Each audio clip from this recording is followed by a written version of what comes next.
Jesus não se referiu ao Espírito Santo como sendo algo, mas como sendo alguém. Nas palavras de Jesus, ele é o outro Consolador que vem para substituí-lo, porque é exatamente igual a ele. Disse Jesus: eu rogarei ao Pai, ele vos dará outro Consolador para que fique convosco para sempre. Não vos deixarei órfãos, voltarei para vós. O Espírito Santo participa ativamente da vida espiritual do cristão. Desde a conversão e seu nascimento na família de Deus, bem como durante o desenvolvimento do caráter cristão, até a glorificação dos nossos corpos no dia de Cristo, tudo devemos ao ministério do Espírito Santo. A Bíblia diz: e se o Espírito daquele que dos mortos ressuscitou a Jesus habita em vós, aquele que dos mortos ressuscitou a Cristo também vivificará o vosso corpo mortal pelo seu Espírito, que em vós habita, Romanos 8:11. O conhecimento e o relacionamento íntimo com o Espírito Santo dão-nos poder, alegria e esperança.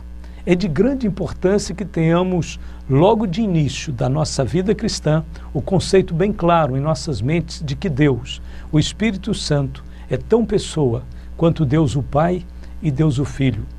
Paulo diz que é impossível ser cristão sem o Espírito Santo.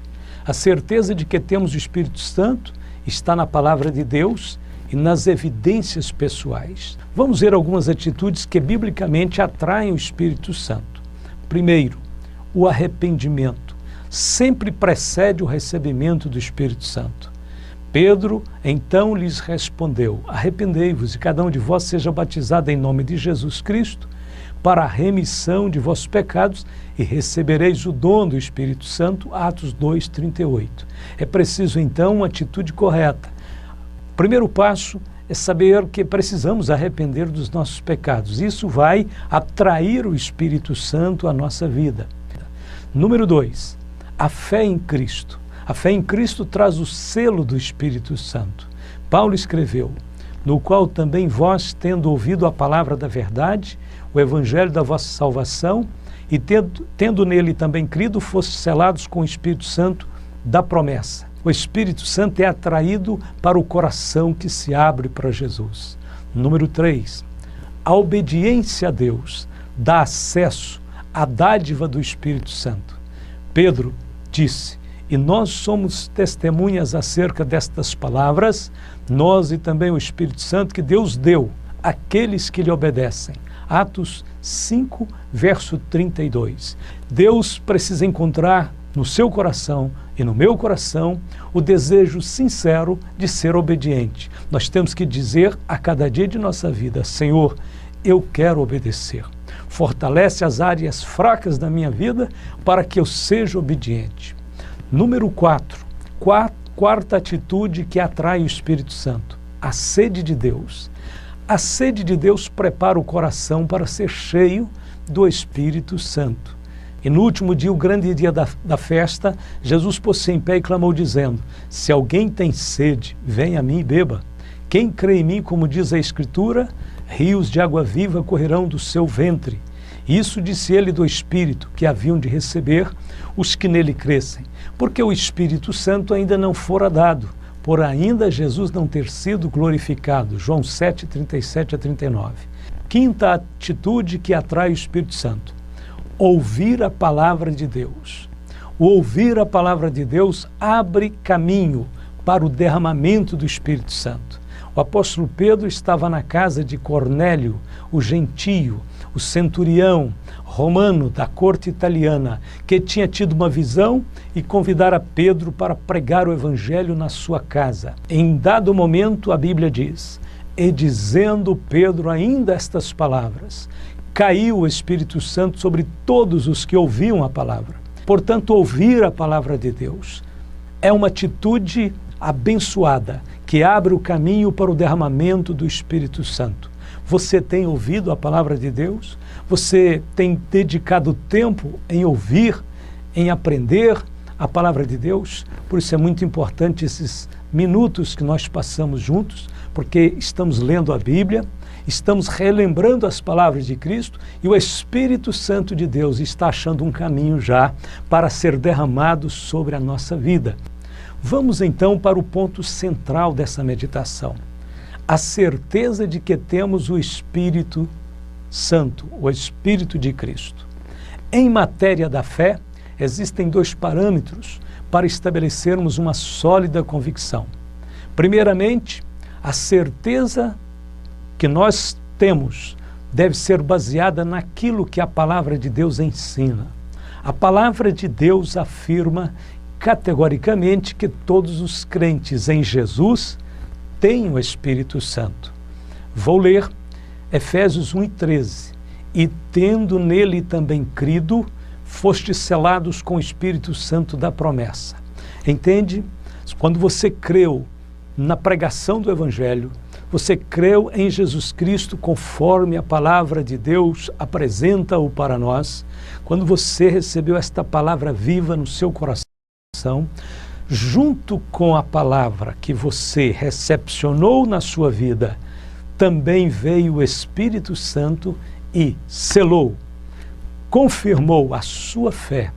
A Bíblia diz, fostes selados com o Espírito Santo da promessa.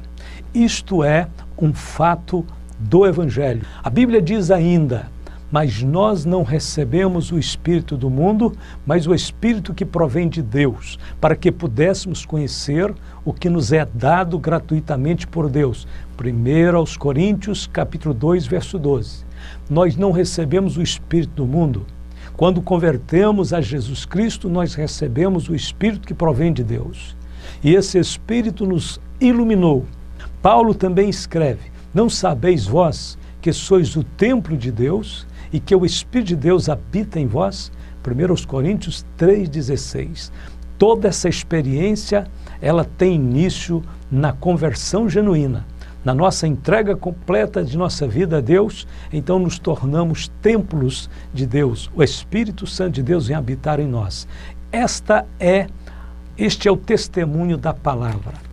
Segundo, nós podemos também alicerçar a nossa convicção, em segundo plano, nas experiências pessoais.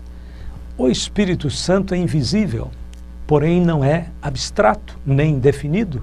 A ação do Espírito Santo na vida do crente é algo concreto e plenamente comprovado pelos frutos que produz. O Espírito Santo, em primeiro lugar, ele testifica, ele fala, ele confirma. Aqueles que experimentaram o novo nascimento têm a plena certeza de sua filiação divina. A Bíblia diz, porque não recebestes o espírito de escravidão, para outra vez estardes em temor, mas recebestes o espírito de adoção de filhos, pelo qual clamamos, Abba, Pai. O mesmo Espírito testifica com o nosso espírito de que somos filhos de Deus. Romanos 8, 15 e 16. Outra coisa, o Espírito Santo ensina. Jesus disse, mas aquele Consolador, o Espírito Santo, que o Pai enviará em meu nome, vos ensinará todas as coisas e vos fará lembrar de tudo quanto vos tenho dito. João 14, verso 26. O Espírito Santo é o mestre, é aquele que nos guia, que nos orienta. Ele está falando agora mesmo ao seu coração. Enquanto o pregador fala uma palavra, o Espírito Santo fala outras palavras e comunica ao seu espírito a boa palavra de Deus, a boa vontade de Deus. Terceiro, o Espírito Santo inspira. A Bíblia diz, e tendo eles orado, moveu-se o lugar em que estavam reunidos e todos foram cheios do Espírito Santo e anunciavam com ousadia a palavra de Deus. Atos 4:31. Esta empolgação divina que toma conta do coração do cristão, que faz ele se sentir animado para anunciar a palavra de Deus, para dar um testemunho, isto é um sinal, é uma experiência pessoal, porém uma experiência divina, uma experiência do Espírito Santo. Nós não falaríamos a palavra de Deus com toda a ousadia, senão pela virtude, pelo poder do Espírito Santo. Ainda temos um outro fator, o Espírito Santo dá poder espiritual. A Bíblia registra um fato da vida de Paulo. Em Atos dos Apóstolos, diz assim, todavia Saulo, que também se chama Paulo, cheio do Espírito Santo, fixando os olhos nele, disse: ó filho do diabo, cheio de todo engano e de toda malícia, inimigo de toda justiça, não cessarás de perturbar os retos caminhos do Senhor? Eis aí, pois, agora contra ti a mão do Senhor, e ficarás cego, sem ver o sol por algum tempo. No mesmo instante, a escuridão e as trevas caíram sobre ele, e andando à roda, buscava a quem o guiasse pela mão. Então o procônsul, vendo o que havia acontecido, creu, maravilhado da doutrina do Senhor. Paulo, cheio do Espírito Santo, Paulo, cheio do poder de Deus, tinha autoridade para operar milagres, maravilhas. E ali Deus fez aquele homem ficar cego por algum tempo. Depois ele recobrou a sua visão, mas deu tempo suficiente para o procônsul crer em Jesus Cristo. Conclusão: o Espírito Santo veio habitar em nossa vida. Começou a sua obra por ocasião da nossa regeneração, do novo nascimento, e permaneceu conosco, continua conosco, ajudando-nos a viver a vida cristã em sua plenitude. Precisamos perceber e reconhecer a sua presença permanente conosco. Você precisa dar uma olhada todos os dias para dentro de você mesmo e perceber que há um morador maravilhoso, grandioso dentro de você, que faz você conhecer as coisas espirituais, que leva você para a casa de Deus, que ajuda você a abrir a Bíblia e compreendê-la, que faz você vibrar com as promessas de Deus. Nós somos templos do Espírito Santo, somos morada de Deus, e isso é algo muito sublime. Esse reconhecimento deve nos motivar a uma consagração completa a Deus. O pecado não pode ter ocasião em nossas vidas. O reconhecimento da sua presença é igualmente o segredo da experiência do seu poder. Acima de tudo, a plena certeza de que temos o Espírito Santo assegura que somos salvos e permanecemos firmes até o nosso encontro com o Senhor. Que Deus te abençoe.